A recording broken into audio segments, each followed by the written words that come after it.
The Austrian Grand Prix weekend has started with a surprise reveal of some of the most controversial things about Formula One. Few things get under people's skin like discussions about racing rules and penalties. Well, now we know for the first time exactly what penalty guidelines the stewards have to dish out sanctions for the worst and some of the silliest offences. And for the first time we also have official publication of something we've talked about before, which are the new for 2025 racing rules. John, just to start with, how much of what we've seen is actually new, and why does it matter that this has been revealed? Yeah, there were two documents released today by the FIA. The first one was the driving guidelines, basically. This is a document that's been agreed between the FIA and the drivers about how racing incidents are kind of policed and judged. It relates to, how far alongside another driver you've got to be to claim a corner, when you're allowed to squeeze them out, all those aspects. This isn't brand new. If you've been following the race at all, our videos or stories, we revealed these back in May. So it's been a document that's been talked about, but it's been released today just to try and give greater transparency to all the media, just to try to better understand the systems and incidents and just to get some consistency. The second document's a bit more interesting. It's the penalty guidelines. Now this is like a long menu almost of individual offences, and then what the stewards, the kind of guidelines and what recommendation of what a sanction should be. So if you speed behind the safety car, for example, it should be X penalty. If you do this in practice, it's this penalty.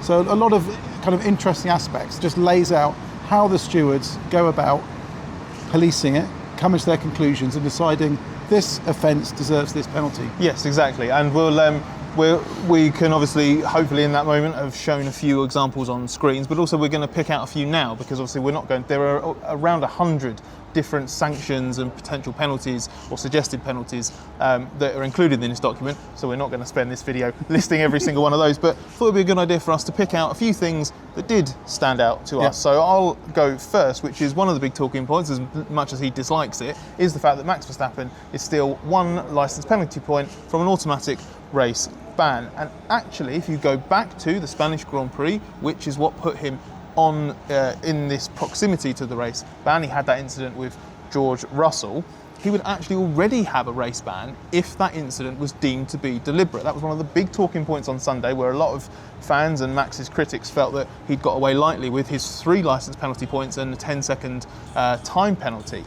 What's interesting is this document actually explains, the guidelines document explains, that there's a distinction when it comes to causing a collision. Normally when we see the stewards document, we only ever see it referred to as causing a collision. But there is causing a collision, and there is effectively causing a collision by design, being deliberate with your actions, with intent.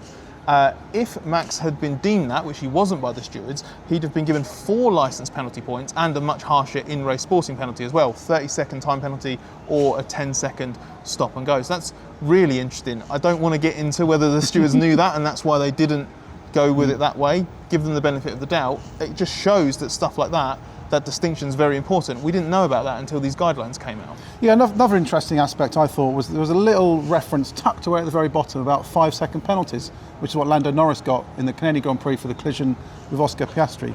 Now, we've always been led to believe that, and it says in the regulations that if you can't serve a penalty in the race because you aren't classified or you've retired, then the stewards may impose a grid penalty for the next race. Lando got away with it in Canada because he was officially classified. He'd done more than 90% of the race distance, so it had finished. Well, we thought that's why he'd got away with it. Well, but it was classified, so this clause wasn't activated. But we realised that even if he hadn't been classified, he wouldn't have got a penalty, because the stewards' guidance is that for 5-second penalties, there will be no grid penalty carried over.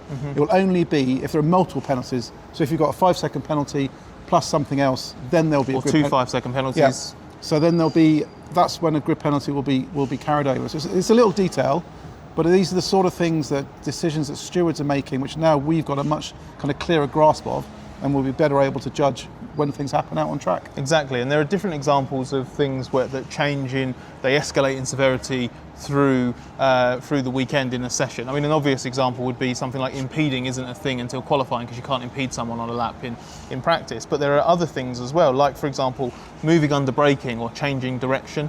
in defence. Two things that are very egregious as far as racing drivers are concerned. They don't like it when people do that. But again, there are two different classifications of moving under braking. Simply moving under braking can get you, as we've seen sometimes, that very rare use of the black and white flag. But if you move under braking dangerously, or you're deemed to be doing so dangerously, immediately recommended a sporting penalty, straight sporting penalty. So again, that degree of offence, while by implication should have a different degree of penalty, it's specified within the guidelines. If they only do this, you should only do this, which again, coming back to that set menu is why sometimes it feels like the stewards only do certain decisions or very specific decisions for certain things. But it isn't just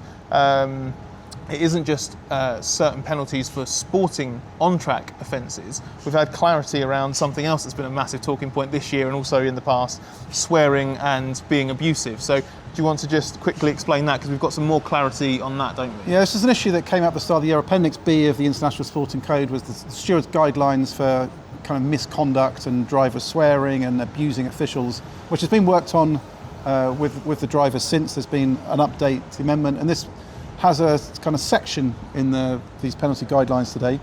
It clarifies two interesting things. What they deem to be controlled environments, which are media interviews, press conferences, podiums. The behaviour expected is impeccable, basically, so there'll be no tolerance for any bad behaviour. But when there's what they call non-controlled environments, like team radio or anything that's recorded when they're out on the track, that's all right, as long as there isn't repeated swearing, as long as there isn't abuse of officials or anything, racial slurs or anything like that.